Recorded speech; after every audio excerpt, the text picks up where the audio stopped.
Yo, what's happening, Raider Nation? It's your boy Soto here. You know what it is. Raiders versus the world. Talked about the team that the world loves to hate, your Las Vegas Raiders. A lot of players have been getting paid a lot of money lately on the defensive end. And that gets you wondering, you're getting one player this much money on one side of the ball. What are you going to put around him? Well, that got me thinking. It also got analyst Bucky Brooks thinking. And he was like, a lot of these guys are making a lot of money. Who deserves this money? Who deserves more? It's a crazy question to ask, right? But you have to ask yourself, how much would you pay for a cornerstone on one side of the ball? We're going to talk about that. But before we do, I want to make sure, please, everyone like, comment, and subscribe to this video. It's a great way to support this channel. It's absolutely free to subscribe, and it's the bare minimum you can do to support this channel besides doing absolutely nothing and just watching the video, which, of course, I do appreciate. All right, guys, let's get to it. All right, so Bucky Brooks was saying, okay, a lot of these guys are making a lot of money.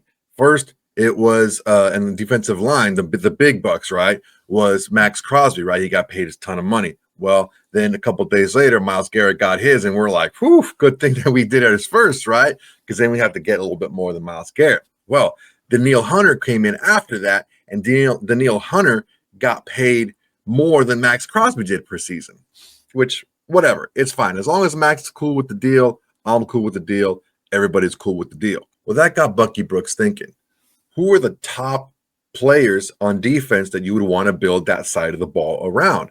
Because Micah Parsons, his contract is looming in the air, right? It's getting ready to be a big one. So he put together a top 10 list of players that he would build that side of the ball around on defense. Now, it's crazy because we're talking about a bunch of different players from a bunch of different teams, but Maxx Crosby is one of them, and we're going to get to that. But let's start with the list first, and I'm just going to name it off because I'm not going to get into it. Number 1 is Micah Parsons. Okay, now this is Bucky Brooks. Okay, it's not me, so don't yell. Number 2 is Myles Garrett. Number 3 is Patrick Surtain II. Number 4 is TJ Watt. Number 5 is Nick Bosa. Number 6 is Sauce Gardner. And number 7 is Maxx Crosby. Now, this is what he's had to say about Maxx Crosby and why he chose him to build a defense around. It's challenging to think of a player who sets the tone better with his effort, energy, and execution than the recently extended Maxx Crosby. The 4-time Pro Bowler outworks and outlasts blockers on the edges with a relentless approach that meshes violence with exceptional technical skill. Freaking A, right? Yes, his numbers dipped in 2024 when he generated 7.5 sacks while playing a career-low 12 games and dealing with ankle trouble for a defense that featured no one else with more than 5. High points on his resume, he has totaled at least 10 sacks 3 times in his 6 pro seasons, including 14.5 sacks in 2023, and was the league leader in tackles for loss in 2022 and 2023. Speak louder.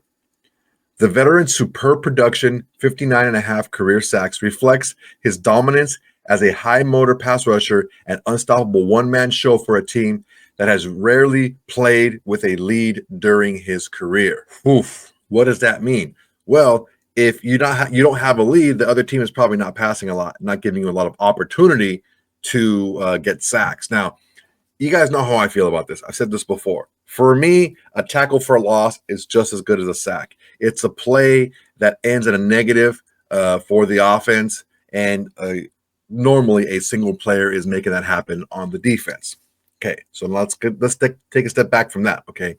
We all know 2024 was a rough season for Max because a lot of people were getting hurt around him. He lost his running mate, Malcolm Koonce, before the season even started.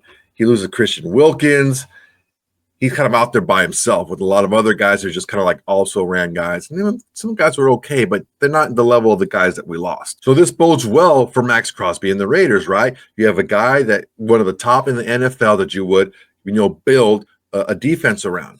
And you have guys that you've added to it, like Christian Wilkins coming back from injury. You got Adam Butler coming back. You got Malcolm Koonce coming back from injury and re-signed for a season. Okay, the defensive line is looking strong, right? This is why I'm talking about this.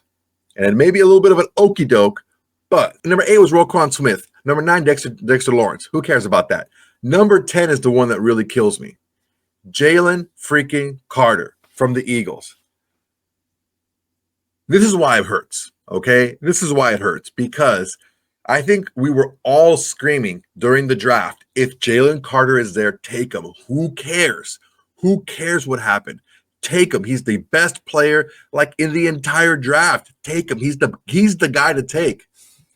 And we took Tyree Wilson.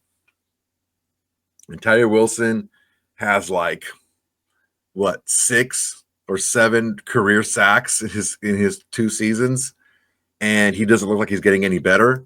And he's a physical freak, but doesn't really know what to do pass rush wise. It's just a sickening. It was a sickening feeling for me to read that name. And then I read what Bucky Brooks wrote, and it made me feel even worse. Listen to this, guys. Jaylen Carter is a total package as a dominant defensive tackle with an aggressive game. The third-year pro's exceptional first-step quickness and heavy hands put blockers in a bind when they are isolated against a Pro Bowler in crucial moments. Presuming Eagles coordinator Vic Fangio continues exploring ways to unleash the 6'3", 314-pounder as a disruptive playmaker at the point of attack, the football world could quickly begin to view the former first-round pick as a premier interior defender in the league and the perfect candidate to lead a unit up front.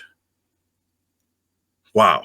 Imagine how much different things would be if we had Jaylen Carter and we had Maxx Crosby, along with, because look, he's still on his rookie deal. We could still have Christian Wilkins and Jaylen Carter and Maxx Crosby and Malcolm Koonce for the same money we're paying right now.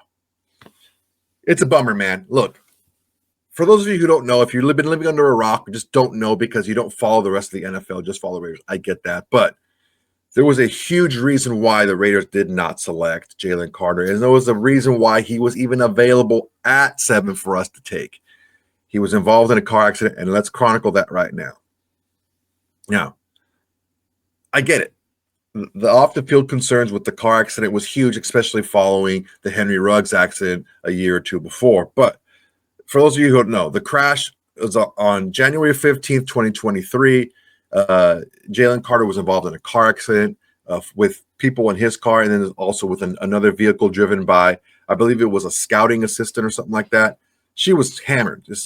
She was hammered. Chandler LaCroix. She was twice the legal limit drunk. She was driving over 100 miles an hour, and the car crashed. Now, Jaylen Carter wasn't an innocent bystander here. He was driving nearly 90 miles an hour in a 45 zone, but he was not drinking whatsoever. He didn't have any drug or alcohol in his system at the time.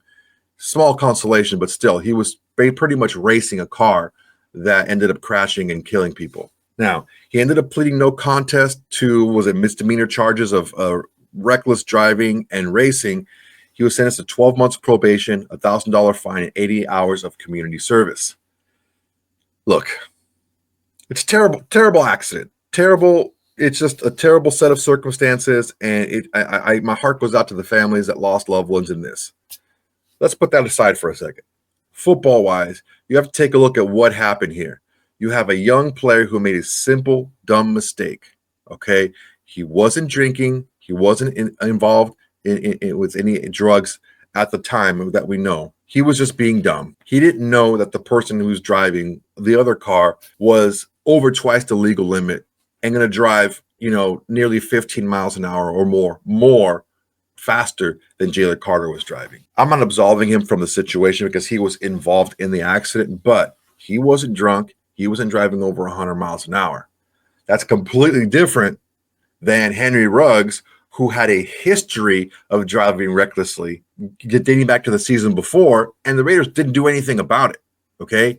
And he had a history of drinking and driving, and he got completely wasted himself, and he himself caused that accident because he was drinking and driving recklessly. I get the connection, right? And I'm not trying to say that, it was a completely different thing or anything like that. I don't know, I may have used the words in the past, but it is slightly different in that respect, where one was a set of very poor illegal decisions and one was an illegal decision. It was just kind of like maybe a spur of the moment thing that may be excused. What am I doing here? Am I trying to excuse what he did? No, I'm not. But there comes a point in time where you have to kind of balance a person and their mistakes and a person as who they are. Because I don't know that we're a collection of our mistakes. People make mistakes all the time and nobody's perfect. It just so happens that not all of our mistakes ended up, being a part of costing people lives. It's a bummer, man. It's a real big bummer because I really do feel like even though Jaylen Carter had a lot of ex-Georgia teammates with him with the Eagles, and that may have helped him along with his transition, I think we had a pretty damn good leadership group on defense with the Raiders that would have helped him out very similarly. I just really do hope if you're picking up that high, you need to get the best player you can that can affect your team. And Tyree Wilson was never it. I tried, man. I tried to be excited about it. I tried to be understanding about it. But even when we drafted him, I was very concerned about him because I did watch tape and knew he was more of a bull rush type of guy. Jaylen Carter was special. He was a special talent. And it doesn't surprise me in the least that he's as good as he is right now. How will that change the landscape of the AFC West? Had we had this type of defensive line? Who knows, man? It could have been something completely different. Maybe AP would have stuck on. Maybe we would have won more games. Who knows, man? But honestly, the main reason why I'm making this video is to highlight the fact that we have a special player in Maxx Crosby, and there's a huge importance on getting more than just one. You need more than just one of these guys on your team on the same unit to be able to make a difference on one side of the ball or the other. I don't know, man. It's a tough situation here. It's just a huge bummer for me. This is more of a vent session for me to get all this stuff out because, man, having Jaylen Carter on this defensive line would have made a huge difference. All right, guys, that's my time for today. Hope you liked the video. Hope it sparked some conversation. And if you have anything to add, go ahead and add it in the comments. Make sure to like, comment, and subscribe to this video. It's a great way to support this channel. It's absolutely free. And it's the bare minimum you can do to support this channel besides doing absolutely nothing and just watching the video. All right, guys, appreciate your time. Till next time, everybody. Peace. Hey, Raider Nation. Thanks for watching. There's plenty more where that came from. Go ahead and smash that like button. Drop a comment. Make sure to subscribe and share to all your socials. It's the bare minimum you can do without doing absolutely nothing.